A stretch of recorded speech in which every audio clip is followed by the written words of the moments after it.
नमस्कार, मी सवितास किचनमध्ये तुम्हा सर्वांचं खूप खूप खूप मनापासून स्वागत। आज आपण सत्यनारायणाच्या प्रसादाचा मौसूद शिरा अगदी पारंपरिक पद्धतीने कसा बनवायचा ते पाहूया। प्रसाद नेहमी सव्वाच्या प्रमाणातच बनवला जातो, त्यामुळे मी इथे माझ्याकडची ही जी नेहमीची वाटी आहे त्या वाटीनेच सर्व साहित्याचं प्रमाण सव्वाच्या प्रमाणात घेतलेलं आहे। तर तुम्ही सुद्धा अशी एखादी घरातली वाटी सेट करा आणि या वाटीनेच सव्वाच्या प्रमाणात सर्व साहित्याचं प्रमाण मोजून घ्या। त्यामुळे मी इथे सव्वा वाटी जाड रवा घेतलेला आहे। प्रसादाचा शिरा बनवण्यासाठी जाड रवाच वापरायचा, त्यामुळे शिरा छान दाणेदार बनून तयार होतो। त्यानंतर सव्वा वाटी साखर घेतलेली आहे, सव्वा वाटी तूप घेतलेलं आहे। तूप हे वितळूनच घ्या, घट्ट जर का तुम्ही तूप घेतलं तर त्याचं प्रमाण तूप वितळल्यानंतर जास्त होऊ शकतं। त्यानंतर काजू आणि बदाम घेतलेले आहेत, हे पूर्णपणे ऑप्शनल आहेत। हे प्रसादाच्या शिऱ्यामध्ये नाही वापरलं तरीही चालेल, पण जरी घेतलं तर याचं प्रमाण तुम्ही तुमच्या आवडीनुसार कमी जास्त करू शकता। त्यानंतर इथे मी तुळशीची पानं घेतलेली आहेत। ही तुळशीची पानं प्रसादासाठी खूप महत्त्वाची आहेत। त्यानंतर एक चमचाभर वेलदोडे पूड आणि इथे मी एक केळं घेतलेलं आहे। हे एक केळ एवढ्या प्रमाणासाठी पुरेसं आहे। त्यानंतर इथे मी याच वाटीने सव्वा वाटी पाणी आणि सव्वा वाटी दूध असं एकत्र करून या भांड्यामध्ये घेतलेलं आहे। सगळ्यात महत्त्वाचं म्हणजे रवा, दूध, साखर आणि तूप हे सर्व साहित्य आपल्याला एकाच वाटीने मोजून घ्यायचं आहे, कारण साहित्याचं प्रमाण जर का व्यवस्थित असेल तरच आपला प्रसादाचा शिरा एकदम परफेक्ट बनून तयार होईल। आता सव्वा वाटी दूध आणि सव्वा वाटी पाणी हे जे मिश्रण आपण या भांड्यामध्ये घेतलेलं आहे, हे मिश्रण आपण गरम करायला गॅसवर ठेवून देणार आहोत। पण त्याआधी एक चमचा यामध्ये तूप टाकायचं आहे आणि आता गॅस चालू करून हे मिश्रण मी उकळून घेते। दूध आणि पाण्याच्या मिश्रणाला उकळी येते तोपर्यंत आपण हे केळ कट करून घेऊया।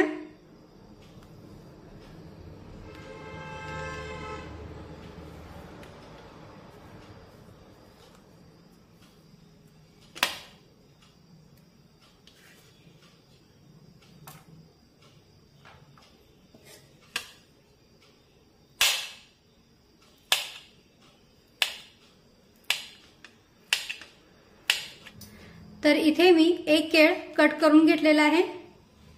आता गॅसवर मी कढई गरम करायला ठेवलेली आहे, त्यामध्ये हे सव्वा वाटी तूप टाकूया।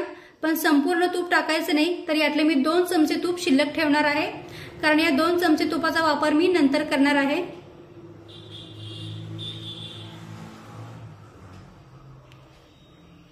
तर साधारण 2 चमचे तूप मी इथे शिल्लक ठेवलेलं आहे। आता तूप हलकसं गरम झालं की त्यामध्ये हे काजू आणि बदामाचे तुकडे तळून घेऊया। गॅसची फ्लेम मंदच ठेवायची आहे आणि मंद आचेवर हे काजू आणि बदामाचे काप आपण थोडेसे तांबूस रंगावर तळून घेऊया। आणि हे बघा, काजू आणि बदाम हलक्या तांबूस रंगावर तळले गेलेले आहेत। आता हे आपण काढून घेऊया। तर इथे मी काजू आणि बदाम तुपामध्ये तळून घेतलेले आहेत। असे तुपामध्ये काजू आणि बदाम तळून घेतले की मग ते छान कुरकुरीत होतात आणि शिऱ्यामध्ये खूप छान लागतात। आणि आता या तुपामध्ये सव्वा वाटी रवा भाजून घेऊया।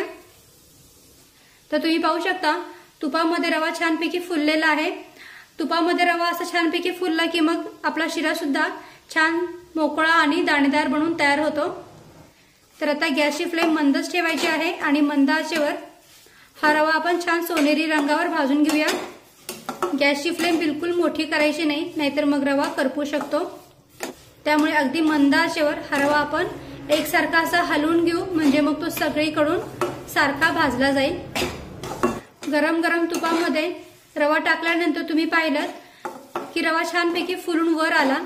असा रवा तुपामध्ये छानपैकी फुलून आला ना की मग आपला शिरा सुद्धा छान दाणेदार आणि मऊसूद बनून तयार होतो आणि छान मोकळा मोकळा सुद्धा बनून तयार होतो।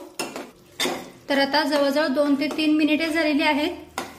हा रवा अजून कच्चा आहे, पूर्णपणे भाजलेला नाहीये।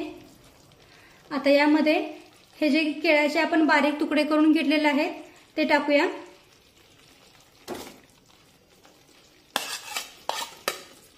आणि हे केळ छानपैकी परतून घेऊया। तर मी इथे केळ्याचे सुरीने बारीक तुकडे करून घेतलेले आहेत। तुम्ही यापेक्षाही बारीक तुकडे करून घेतलेत तरीही चालेल। आता हे केळ रव्यामध्ये छानपैकी परतून घेऊ।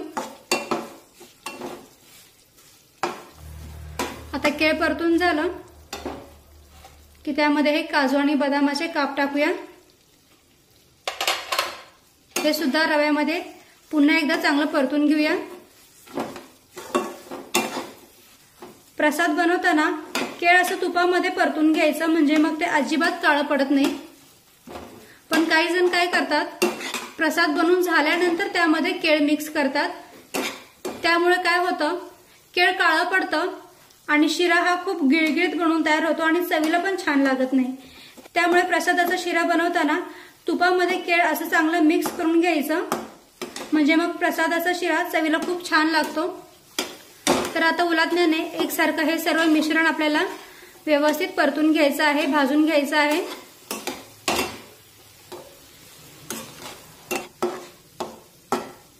तर आता जवळजवळ 7 ते 8 मिनिटे झालेली आहेत आणि तुम्ही पाहू शकता रव्यामध्ये केळ अगदी व्यवस्थित मिक्स झालेला आहे आणि रवा पण आपला छान तांबूस रंगावर भाजलेला आहे।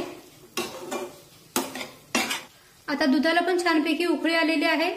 आता हे दूध आपण रव्यामध्ये टाकूया, पण थोडंसं दूध घाला, म्हणजे मग त्याचे शिंतोडे हातावर उडणार नाहीत। गॅसची फ्लेम आपल्याला अगदी मंदच ठेवायची आहे।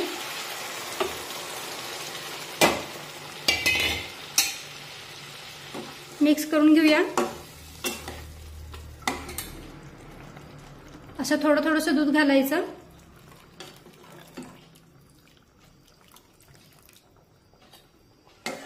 व्यवस्थित मिक्स करून घेऊया। रव्याच्या बिलकुल गाठी होऊ द्यायच्या नाहीत।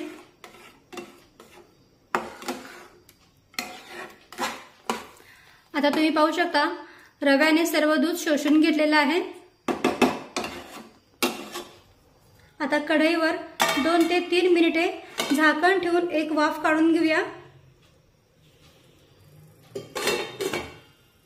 तर आता 2 मिनिटे झालेली आहेत, कढईवरचं झाकण काढूया। रवा छानपैकी हलवून घेऊ।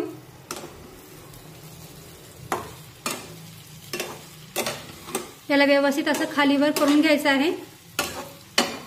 रवा आपला छानपैकी शिजलेला आहे। आता यामध्ये ही 1/4 वाटी साखर टाकूया। साखर ही रवा शिजल्यानंतरच या शिऱ्यामध्ये घालायची, म्हणजे मग आपला शिरा चिकट होणार नाही। मिक्स करून घेऊया।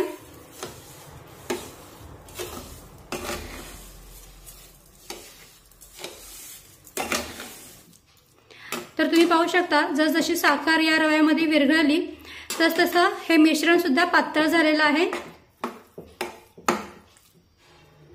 आता यावर पुन्हा एकदा झाकण ठेवून आणखी 2 ते 3 मिनिटे हे मिश्रण आपण वाफवून घेऊया। आणि आता 2 मिनिटे झालेली आहेत, कढईवरचं आपण झाकण काढूया। तर तुम्ही पाहू शकता शिऱ्याने कडेकडेने असं तूप सोडलेलं आहे। याचा अर्थ आपला हा शिरा छान मऊसूत बनून तयार झालेला आहे। आता याला थोडंसं आपण हलवून घेऊया।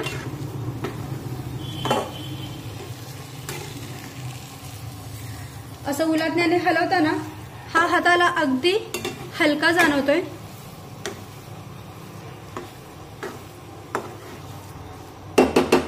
आता यामध्ये वेलदोडे पूड टाकूया।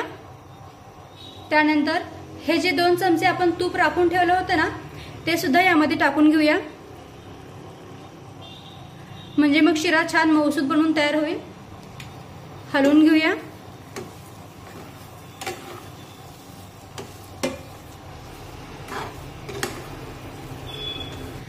तर तुम्ही पाहू शकता छान मऊसूत आणि दाणेदार असा आपला हा प्रसादाचा शिरा बनून तयार झालेला आहे।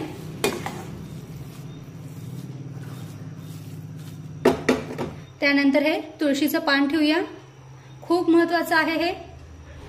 तर इथे आपला छान मऊ लुसलुशीत आणि दाणेदार असा सत्यनारायणाच्या पूजेसाठी प्रसादाचा शिरा बनवून तयार आहे। प्रसाद तयार झाल्यानंतर यावर झाकण ठेवून द्या, म्हणजे मग हा प्रसादाचा शिरा छान मऊसूत पण राहील आणि गरम सुद्धा राहील। त्यानंतर गरजेनुसार काढून घ्या आणि पुन्हा या प्रसादाला झाकून ठेवा, म्हणजे मग तो तसाच गरम राहील आणि मऊ सुद्धा राहील। तर कशी वाटली आजची रेसिपी कमेंट करून मला नक्की सांगा आणि व्हिडिओ आवडला असेल तर व्हिडिओला प्लीज लाईक करा, शेअर करा आणि सबस्क्राईब करायला विसरू नका। थँक्यू।